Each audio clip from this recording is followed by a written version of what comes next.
Hello everyone, my name is Jason Poole, and this is the final presentation of my Spring 2021 Practicum project, Automated STIG Compliance with OSCAL.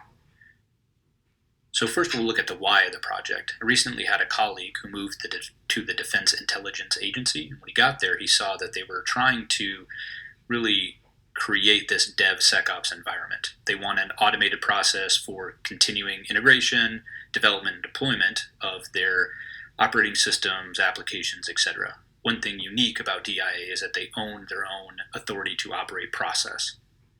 So with that, I was looking for something that requires extensive human interaction and is prone to errors. And the STIG compliance process is one of those things. So before we look at the actual project, we should go over a few definitions. And the first one is the Security Technical Implementation Guide, or STIG. So this is based off of DoD policy and security controls of anything on a network, the systems itself, operating system, applications, devices that are on a DoD-owned network. So the STIG information is captured and then sent up with the ATO as a compliancy requirement. And next we have the Open Security Controls Assessment Language, or OSCAL, developed by NIST.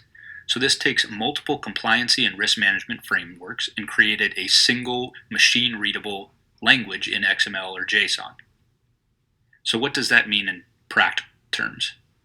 So here we can see the human-oriented process of security controls, a baseline, creating an SSP, all the audit plans and what goes into that.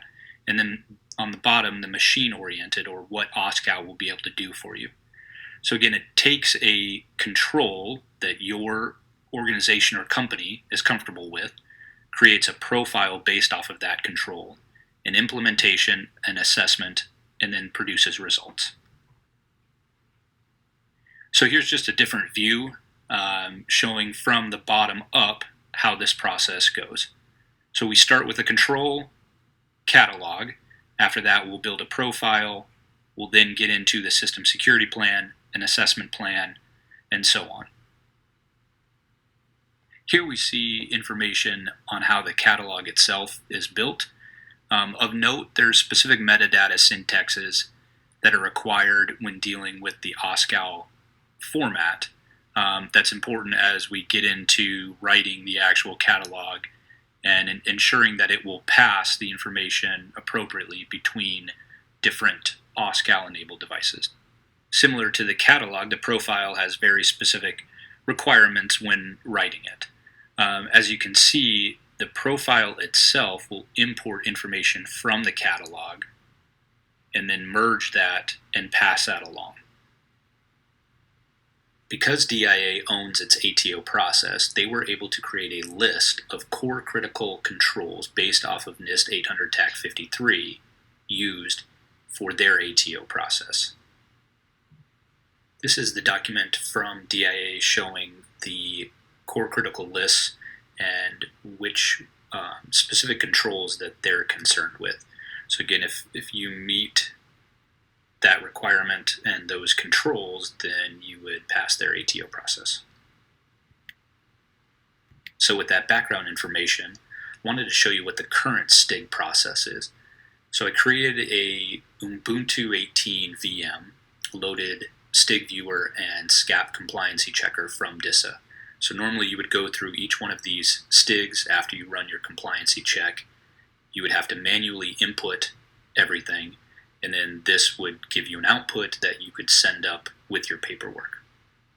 So as you can see, we have a lot of vulnerabilities associated to specific controls. So this portion is the actual SCAP compliancy checker, and you're able to modify it and determine what type of system you would like to check for. You'll then actually run the compliancy check, and then you're going to get an output. So this is a new checklist of and it will assign the actual Cat 1 being the most severe, Cat 2 and Cat 3 vulnerabilities.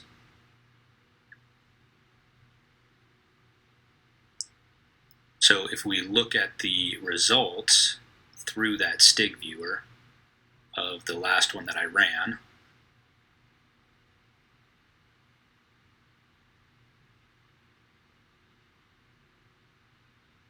we'll see that this somewhat automated process is still going to be very manually intensive. So all of those red vulnerabilities are going to have to be remedied, and everything that is in gray that has not been reviewed as well. So a person is going to have to go through and put something in each one of those and then send that information up. As you can see, currently this system is only at an 18% compliancy rate, and for anything to pass, it's going to have to be over 90%. So to start the project, I took DIA's core critical list and the controls that they were most concerned with, and then matched those up with the vulnerabilities of the actual STIG for an Ubuntu 18 system. So you can see the actual NIST revision that goes to a vulnerability. So all of those were every control and vulnerability on an Ubuntu system, and the highlighted ones were ones that matched up with DIA's controls of concern. So after that mapping, I was able to create a XML file with all of the actual individual CCIs associated to the 800 TAC53 control. Once I was complete with that, I was able to move on to the actual catalog itself in XML format. So this is based off of NIST framework and their required metadata formatting. So all of the actual controls that DIA is concerned with are in there. Was then able to convert that into JSON format, just to have multiple different file formats. After I was complete with the catalog, I moved on to the actual profile itself. So this profile is based off of all of the DIA controls that they're concerned with, not specific to Ubuntu, but can be used for any generic device. Was able to convert that into JSON, and then I moved on to the actual profile for Ubuntu. So those are the only controls that are of concern to DIA. Created that, or converted that to JSON as well. After finishing the files, there's a few tools that enable you to validate the schema used. So this first one was converting the XML to HTML for the catalog, just so it's actually more usable and readable. And you can see that it still matches up to DIA's core critical controls that they are concerned with.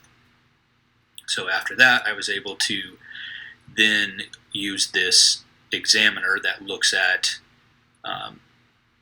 the XMLs in a different format to ensure that the scheme is still valid. And finally, I was able to go through and validate that all of the profile and catalog XMLs are based off of or match the schemas put out by NIST, and that everything is validated. So the final check that I used was to actually put these files into a real working program. And Atlassidy is a free one. I was not able to replicate what DIA has, but I was able to show that I could have the full NIST 800 TAC53, which is 922 different security controls. And then I was able to import the JSON version of my control system, which only has 35 controls total. Atlassidy only takes in the actual JSON format, not XML. So again, you can see that they match up. Was also able to then go in and create the profiles themselves, one based off of kind of the default every profile or any system can use. So that security plan is there, and the profile mappings are the same as the original.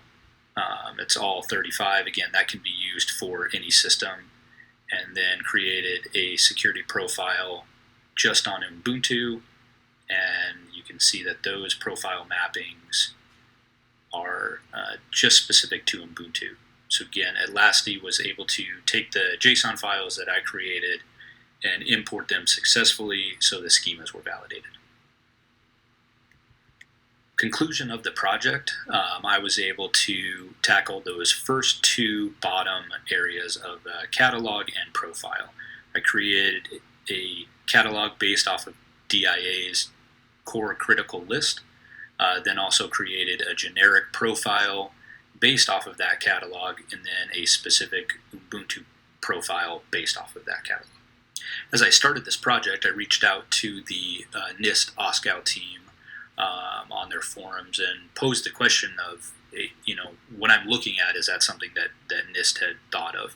And it really came back that they just weren't ready yet, and there was some missing pieces. So I think through this, I've been able to fill in some of those pieces. I took the specific DIA controls of what they're concerned with in 853, matched those to CCIs that were specific to Ubuntu, also did a generic one so that they could use it for other stuff.